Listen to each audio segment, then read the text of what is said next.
feel like I found my tribe, like all these people. I'm just like excited. I'm like waiting for like the round of applause. Mhm. And then the guy running the conference is like, that's great. But what are you going to do when you get back to Milwaukee? What do you feel is missing in today's social landscape? Kind of what is missing is just the opportunity to like participate with each other and with community in a different way. So, I mean, we're focused on like rewriting that story in Milwaukee right now. When we come together in these spaces, it's always invited and encouraged to be fully authentic, be fully yourself, and bring to the table what is currently going on in your life to allow that energy to move. We have this, reputation as like beer drinking and cheese eating like community, which like is a story that we just continue to tell. There's got to be something more to that.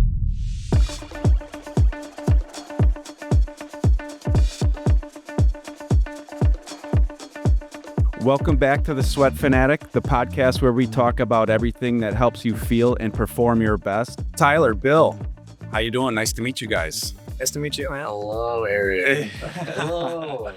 Yeah, so this is the first time meeting you guys, and from following you guys on social media, I think you're right on par with me and what I like to do, and I really like what you guys are doing because I love saunas, I love sweating, cold plunges, all that type of stuff. How did you guys get started into that? Like, well, where did the original idea come from? Yeah, well, I think I've been using like sauna for quite a while. I was a college athlete, so that was a part of the daily practice, and we like had an ice bath in the locker room that we'd use for recovery and things like that. But then over the years, kind of got away from some of those practices. So the sauna was always a part of like going to the gym and just like kind of getting warmed up or cooling down or whatever. But for me, really like what got me back into this and really like excited about this space was I was actually at a real estate conference in Florida in October of 2021. Okay. And one of the presenters was talking and he asked like the crowd, like, hey, anybody here take a cold shower this morning? And about like 10% of the hands went up. And it was like, how many people are doing breath work? Wim Hof? And like even less. But fortunately, I was sitting next to a guy who was just like, oh yeah, Wim Hof, dude, you gotta check out this video. It was like 11 million views, like gotta check it out. And I'm like, all right. And so like the next morning I got up, I did like a run around the resort we were at. Stopped, did that 11-minute breath work, took a cold shower, and I was in like the best state I'd been in years. Like noticeably like, oh my gosh, this is what it means to be in like a peak state of feeling. So did those practices. Then I went to the conference and was just like meeting everybody and just like, yeah, I'm just jacked up. And then there was like an opportunity to kind of speak to your time at the conference. And I got up there and I'm just like, I feel like I found my tribe, like all these people. I'm just like excited. I'm like waiting for like the round of applause. Mm-hmm. And then the guy running the conference is like, that's great. But what are you going to do when you get back to Milwaukee? And I was like, well, I'm going to read these books. I'm going to listen to these podcasts. I'm going to do this workout. He's like, yeah. But what are you going to do when the people that know you now expect you to be the same person when you come back to Milwaukee? And what are you going to do when they say you can't do that and you'll never succeed in this thing and you won't achieve those goals? He's like, I want you to sit down and write out the plan. And it was just like the most humbling like thing that I was like, okay. So I sat down just, furiously writing in my notebook of like, here is my plan. And a part of that plan was like, creating community around wellness, like developing my own practice of breath work and cold water immersion and sauna usage, of getting back into the yoga studio a lot. And then from there, a lot of other goals got achieved in the real estate space, and then meeting Bill and connecting on this project and a whole lot of other things. So how did you guys meet? Like, Yeah, we met through a mutual friend of ours, and this was all through just being passionate about health and wellness and serving the community, coming together to see if we could make something that didn't end up panning out in the ways we originally intended. And Tyler continued to work with this individual, and we stayed in touch and started to do a lot of hot yoga together. Oh, nice. Invest ourselves in these practices and just come together and, build a relationship that felt good for both of us and mutually beneficial, and continue to stay curious. Yeah. And then at a certain point, conversations continue to be had. We continue to jump in the lake and go to hot yoga and just spend time in a variety of ways and connect in this way. And the idea had culminated while in an infrared sauna, actually. I was thinking about, the idea of creating some sort of wellness sanctuary in Milwaukee, noticing a gap in the market as far as sauna and cold plunge opportunities, because there wasn't really much being offered in the realm of sauna cold plunge as far as brick and mortar wellness facilities. For sure. What type of hot yoga do you like to do?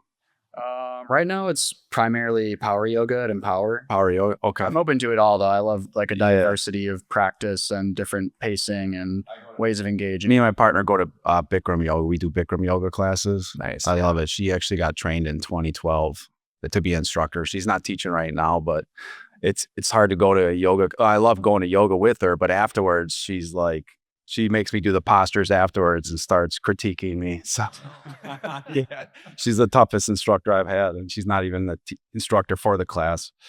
So then you guys met, you guys formed a relationship, friendship, and then you guys decided, let's build this community. Mm-hmm. Yeah. So we're really, like I say, we were sitting in an infrared sauna and, had a handshake of like, let's put our heads together and see what we could do.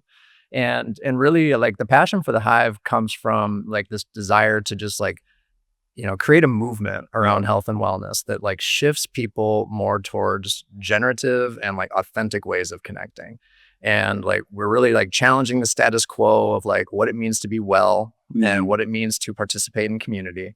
And the way we're doing that is by offering events and creating spaces that allow people to like dynamically engage with themselves and their community members in the yoga space, in breathwork, in meditation, in sauna, in cold water, to get people into like what I was describing earlier, these peak states of feeling where like your best self a lot of times says like yes to like the connection and yes to the curiosity and the opportunity of like what's next. And we have just found, and like we're passionate about like getting more people into that feeling. I love it. To like get curious with each other, just like, what are you working on, Eric? Mm-hmm. And be like, oh, you're into that? Like, I have this skill. Should we go do this thing? And like, I feel like we're creating just like this social movement around like what else is possible. Like the world as it is presented to us doesn't have to stay this way. And if you have ideas and you have passionate things that you want to see in the world, like let's create it, man. Like there's nothing holding us back. And I think like at the crux of like what, the Hive is there's like that, infinite possibility of like what can happen. And I think that the more people we get into space to participate in that way, we'll find out like what actually is possible. So your mission focuses a lot on creating a cultural shift. What do you feel is missing in today's social landscape that the Hive provides?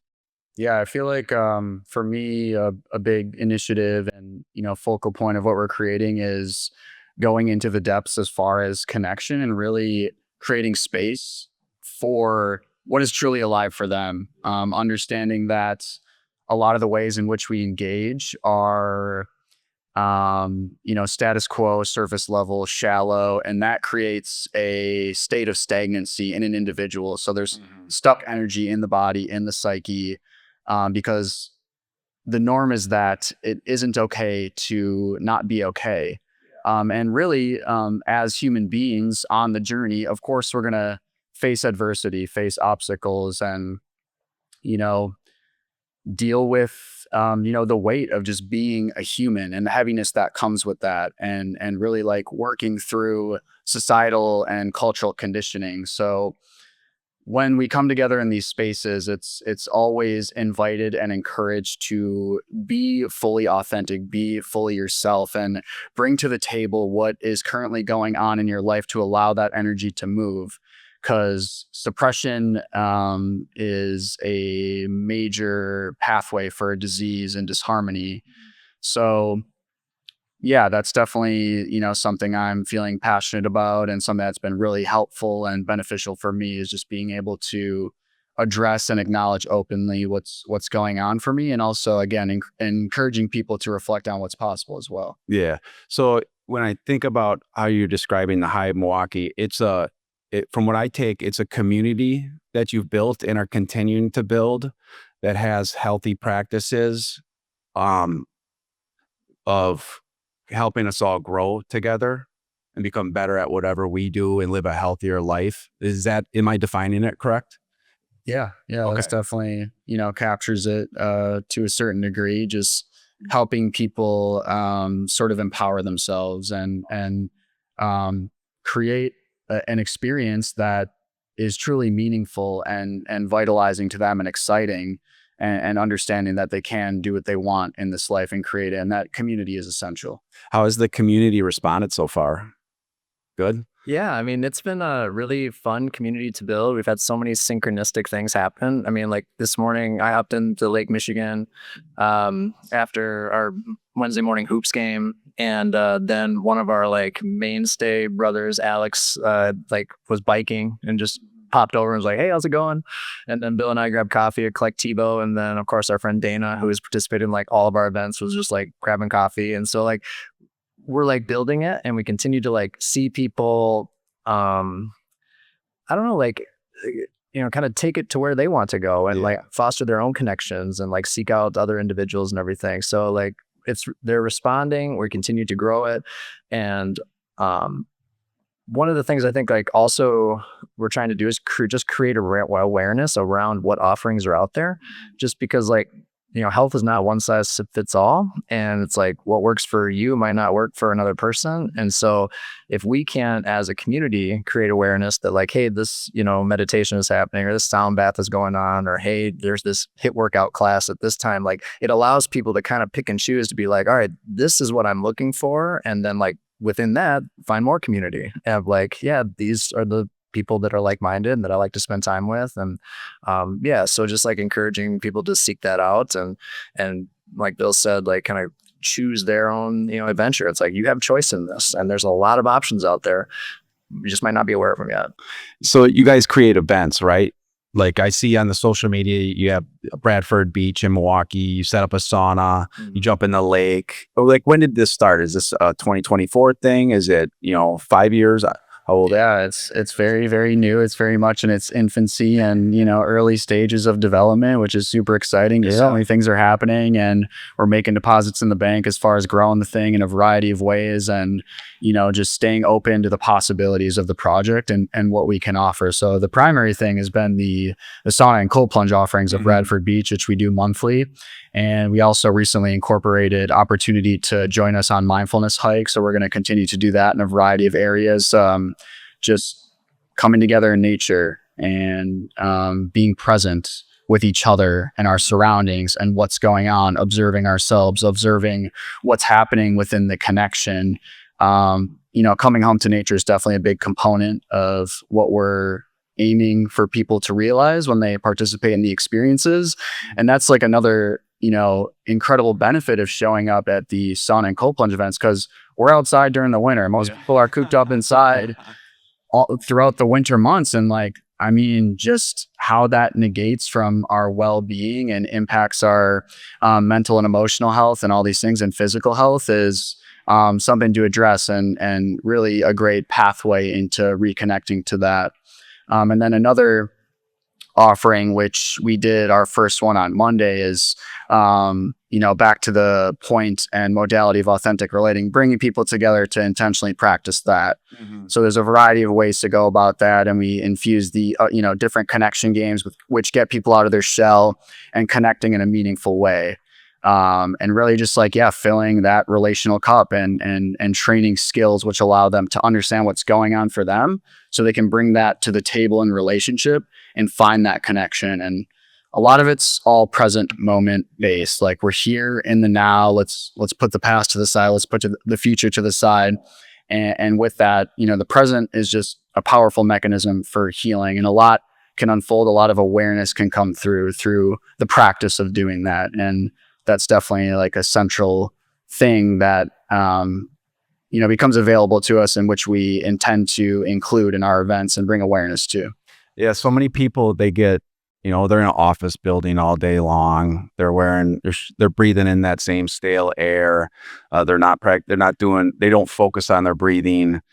They don't stress their mind, their body. And, when you're doing that for months and months, and even years in some cases, it's like the first time, like if they go to an event that you're holding and they get out there and they're grounding with their feet on the ground, They're breathing the fresh air. They're doing breathing exercises with you guys. They get the cold shock, the heat shock. I mean, that's a spiritual experience and can change somebody's life in itself. So, and that is missing in the community, every community for the most part.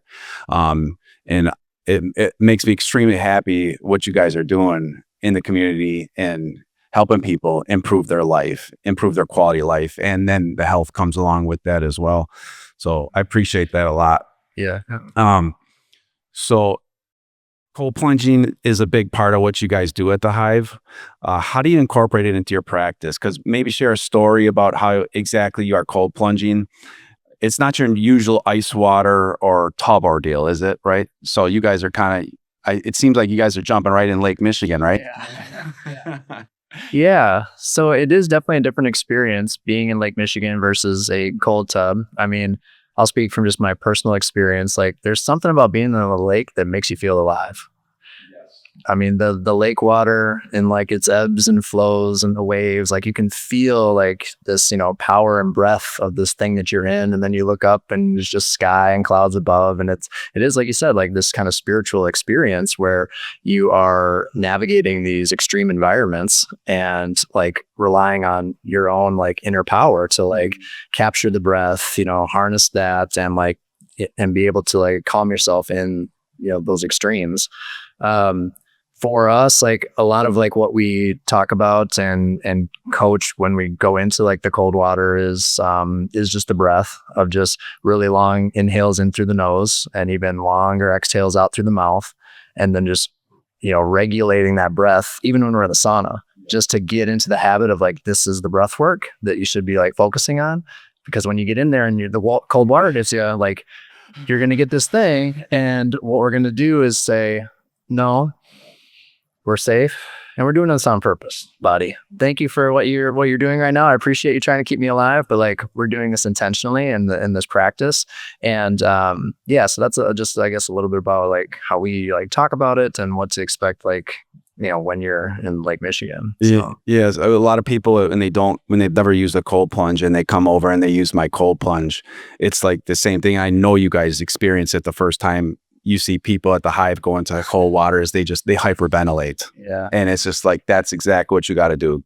Calm your breathing down. And then once they become comfortable enough and maybe fear the cold water or what goes away and they can capture that breath, that's when the mental clarity comes from. That's when those endorphins hit us. And it's just, there's not too many things that give us the mental clarity that jumping in cold water. And you're right, jumping in a lake, I don't know what it is, but it makes you feel even better than just like a bathtub or something that's got ice in it. There's something with nature. I don't know how to explain it, but I feel like you get something from that you don't in like a normal tub.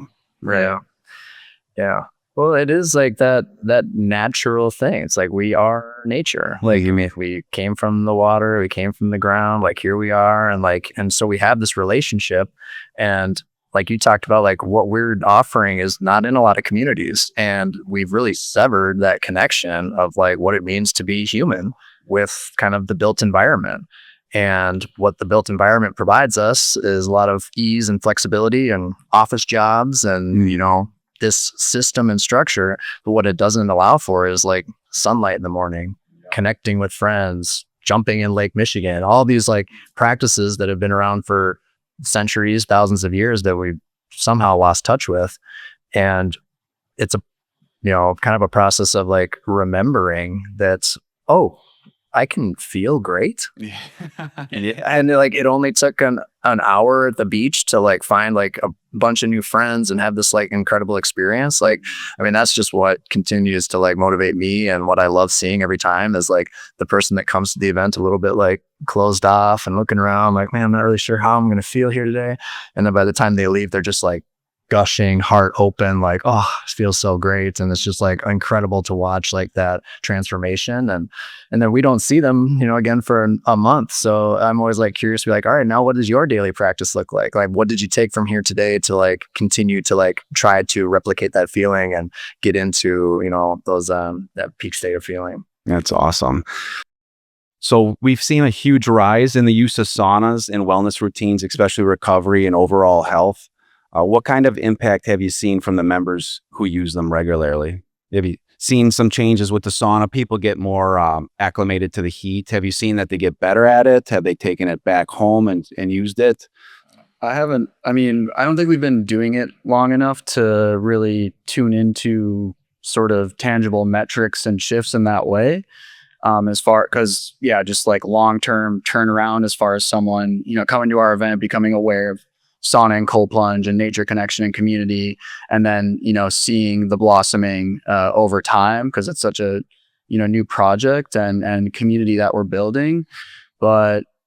Yeah, I imagine just the awareness and the direct experience with the modalities creates some sort of shift and in their awareness, and then also implementation of something to continue to engage in that way and tend to the body, tend to the mind, tend to their relational connection and things along these lines. And so the sauna that you guys, I've seen them before. That's a little wood burner you put in there, right? Yeah. Nice. Yeah. So it's like a geodesic dome, tent that pops up. It was really like easy to put up. And then, wood burning stove on the inside with a flue that goes out the top. And so we just use some like nice dry, kiln dried wood and get it cranking as high as we can get it. So that's awesome. You get a good sweat in there? Yeah, absolutely. Yeah. We were talking before the bigger one, it's been hard to get it up to the temperature we want, but it hangs out around 130, which is nice because it's more entry level and people can hang out there longer. And then we have a smaller one, which easily gets up to 175. And that one definitely gets stoked up and provides the stimulus some people are looking for. How many times do you go back and forth? As many as you want. Yeah. We go all day. Like, important to, listen though to the body. And we have quite a bit of experience with practicing. So it's, we're able to participate in that way. And then everybody's different. It's all so uniquely individual. And we make sure to check in with people and make sure they're safe and remind people to, listen to your physiology and what your body's telling you and stay hydrated. Tyler makes a signature elixir for people to consume with electrolytes and different minerals and really good stuff for the body to replenish. So it just depends. Yeah. So what you guys are doing, I mean, it's the community that's participating in what you guys are doing. They're going to have long-term positive impacts in their health, not only their physical health, but also their mental health as well. So how do you envision the Hive's role in shaping the future of wellness in Milwaukee and even beyond? Yeah. I mean, I imagine the Hive really being a hub of just like positivity, life, and like dreaming about the future that you want to live in, and then providing like the space and the resources and the modalities and like all of the things to like promote that thing. Do you plan to expand out of Milwaukee? Is it start with Milwaukee, build this community upgrade, and then move on? Or is it going to be more of a local thing for you? Yeah, I mean, we're focused on Milwaukee right now. We did an event for the winter solstice and the Driftless. So we did a collaboration with Driftless Curiosity. They do this awesome winter solstice event every year. And so it's mostly like arts and crafts and a Yule altar and like ciders and nuts and things like that. And then we're like, well, could we come out and pop up a couple of sauna tents and see if your community, would want to do that? We're about like a little bit late to the event. I can't remember why, but like there were people waiting with towels like for us. And we were like, oh, okay. Like we're going to get down here today. And so like that community was amazing. And just getting into sauna, and they're doing sweat lodges and then like cold water. I think they do more of that, like in that Viroqua Driftless region. But it was just awesome. So to participate in a different community. And then I think, long term, like I have a good friend in San Clemente, California. He's a big jiu-jitsu guy and surfer. And so we've talked about doing like pop-up events out on the West Coast. We have a friend in Colombia, South America that has a retreat center. So there could be a, Hive Colombia event coming worldwide. Yeah. That's right. I mean, we're focused on Milwaukee. Like one of our friends, Drew, was talking the other day about, this kind of 2 feet where you stand model, where it's like where you're standing is the most important place you can be. And so like, why not make where you are the most beautiful thing you can? I feel like Milwaukee, one of the, you touched about what's missing. Like we have this, reputation as like beer drinking and cheese eating like community. Yup. Which like is a story that we just continue to tell, that like, it's like, hey, I played college football. I love football, but it's like, if life is all it is beer and watching football, like, there's got to be something more to that. So like, I think like kind of what is missing is just the opportunity to like participate with each other and with community in a different way. And so, yeah, so I mean, we're focused on like rewriting that story in Milwaukee right now. I love it. I love it. And then we'll see, because, that story, while we tell it here, it's told in a lot of other places too, that like, this is all life is. And, this is the best bar to hang out at. And that's it. And I'm very curious to see like where else we could have impact too. So I travel around the country, boots on the ground, talking about the benefits of sweating and sauna use and stuff like that. And I meet a lot of different people, and they find out I'm from Milwaukee or if Wisconsin. That's the first thing they bring up. What's the beer, the New Glarus beer that you want to saw? The first thing they ask me, can you send me Spotted Cow? Yeah. So definitely like this, not only is Wisconsin, but Milwaukee's coming a long way. It's not the old rundown that they view, kind of like manufacturing's left, and this city is up and coming, and they're building up the city, and the community has great people like yourself in it. And I will say, when people do love people from Wisconsin, because we treat people with respect, we're nice, we're hardworking people. So I'm definitely proud to be from Milwaukee and Wisconsin, and it's great. So what would be, just a couple questions left here and we'll wrap it up. Going back to the wellness part of things, what if somebody came to your community and they're looking to be more mindful, they're looking to improve their health, what would be the first piece of advice you would give them? Slow down, take a breath, slow down, observe yourself, zoom out, take yourself out of your own story.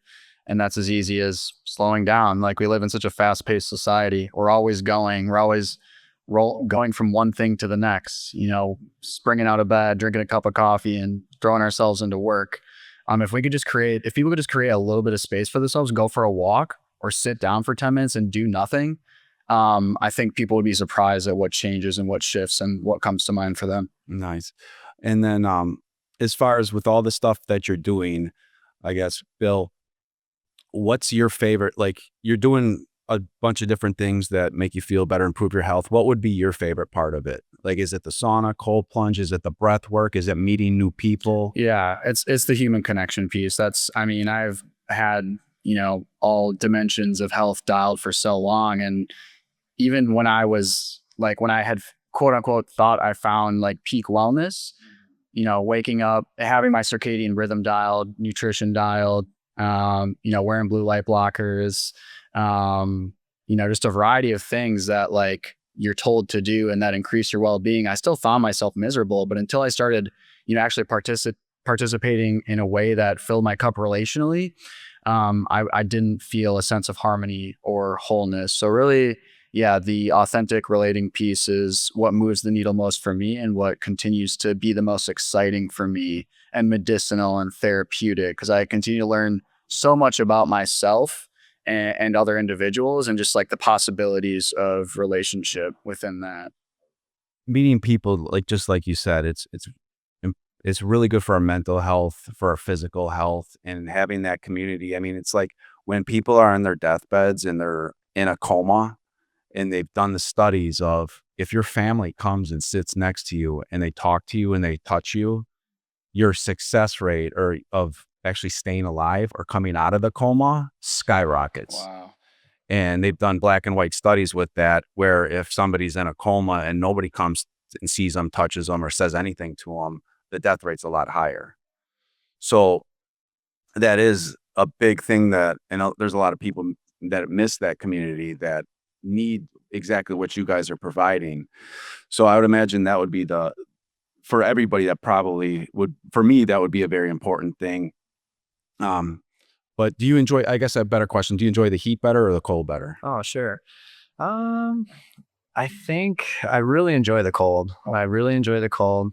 I mean, I love the sauna too. But there's something about that cold water that like changes people. And like I owe a lot of the like success and transformation in my life to cold water and like of just being better friend, a better husband, better business partner, like a better person to that daily practice of like, finding calm within the storm of like, this sympathetic response of like, you're gonna die, and then like something like, no, I'm okay. And like as those opportunities come up during the day, whatever the stress is, you can kind of like bring yourself back to that moment where it was like, oh, here's what I trained for. It's like, for in the face of crises, can I find my breath? Can I, weather this? Can I make like calm appropriate choices to like navigate my life more, cleanly? So I really enjoy the cold for that. And I just, owe a lot of, where I'm at in my life to it. So, It does definitely makes stresses of life a lot easier when you learn to control your mind and control your breath when you're in that cold water.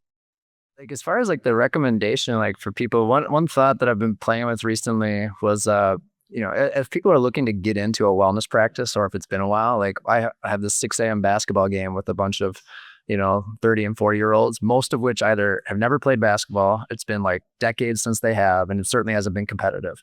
And so, but I'm like, you just got to come and play, like, because like it just accesses that play mentality of like being a kid, just having fun, like shooting around. That was just fun, right? Oh, I missed that. Yeah. Yeah. Well, you should come. I really invite. Yeah. Yeah, it's great. But like kind of asking that question of like, well, what did you like to do when you were 8? You know? And like, was that riding bikes? Was that going to the park? Was that, fishing? Was it playing basketball? Whatever it is. And like get people out of this like disconnected thing of like self that like, well, yeah, those things that when I was a kid, I really enjoyed doing that. Maybe I'd start there in my wellness practice of picking up a basketball again or throwing a football in the backyard just for fun.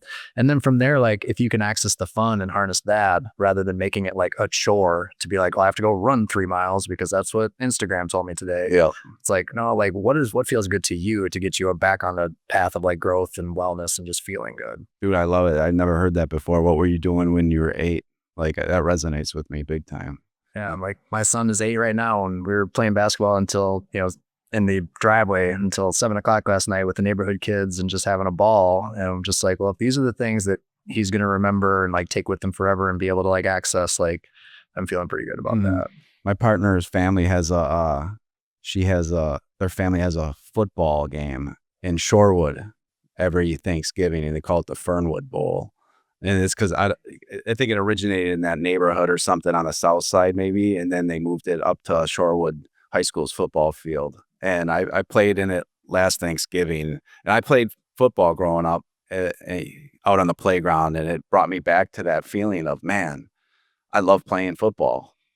Backyard. I never played like organized, but I enjoyed it. I enjoyed it out there with the neighborhood kids. Do you have any exciting projects we should be looking out for? Yeah, well, so the collaboration we've been doing recently at Bradford Beach was with like Milwaukee County Parks, likewise Coffee in the third ward. Wisconsin Firewood Company was our firewood supplier, so appreciate that. Firefly Sauna out of St. Paul, Minnesota, with our tents. And then Wonder State, which is also a driftless area coffee company. And so like the series has been coffee and contrast. And so we do contrast therapy, and then we provide locally sourced organic coffees. And so like those events have been super fun. We've been very blessed with weather. Like even in these winter months, like we've had great sunshine. We've been able to get into the lake. We didn't get into the lake at our last event. It was the week we got like a foot of snow. Oh, and so there's probably 50 yards of ice out to, just didn't seem safe to get in, especially with like beginners and things like that. So we did sauna and snow angels. Oh, I did see that on your social media. Yes, yeah. It's back like growing up in northern Wisconsin. You use the sauna and you go roll in the snow. Yeah.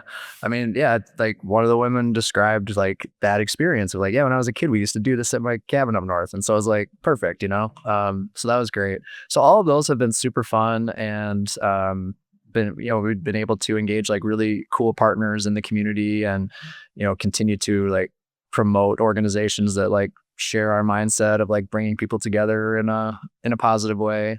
But then coming up, we have our next Coffee and Contrast event on March 29th. So that's a Saturday at Bradford Beach. It's from 10 a.m. until 2. We have like 12 spots during each. We have a session at 10, a session at noon, 12 seats per.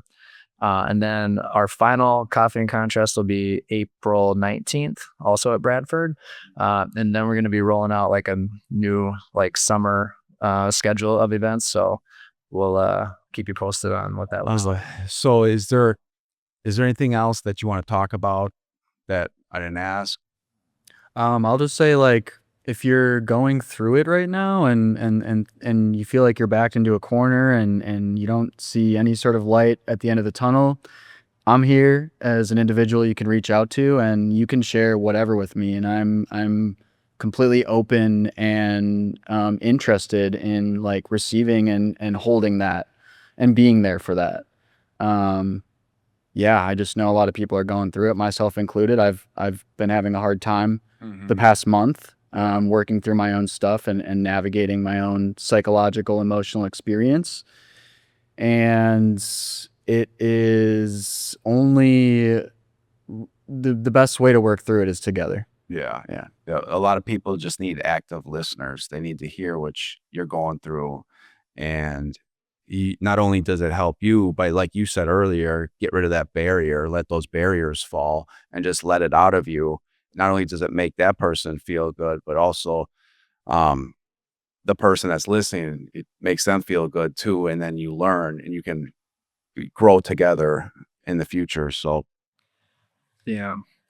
I'll throw also in, if you are a man looking for like men's group stuff, Bill is like an incredible facilitator of that. He has a Wednesday night virtual men's circle that I've been a part of for going on a year now, in and out. But yeah, I think like there's not a lot of space for men to be vulnerable, to talk about the harsh reality of life sometimes, and the expectations of being a man, and like what that is, and then just being able to like communicate it and be held in safety and support with other men.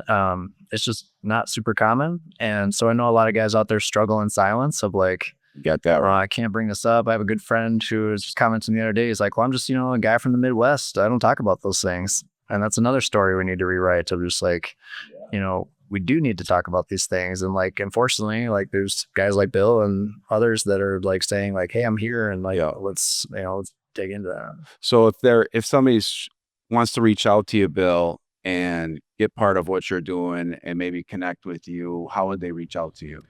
Instagram's a good place to do it, at Yo Wild Bill. Yo Wild. Yeah, I love it. So yeah, that's a great platform to connect in all the ways, and I'm active on there. And then we have our at Hive MKE social media as well. So that's another great space to connect and reach out to us collaboratively.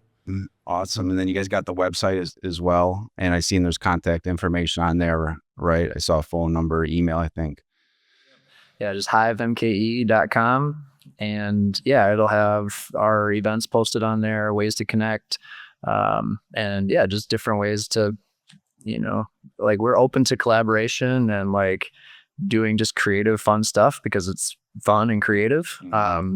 And yeah, so if you have an idea for like an event or, something you want to facilitate, and, could see the Hive and what we're bringing to the table as, advantageous and in alignment, like we're here for it. So it's been an absolute pleasure to have you guys on. So thank you, Tyler. Thank you, Bill. It was a pleasure meeting you guys. I love what you guys are doing.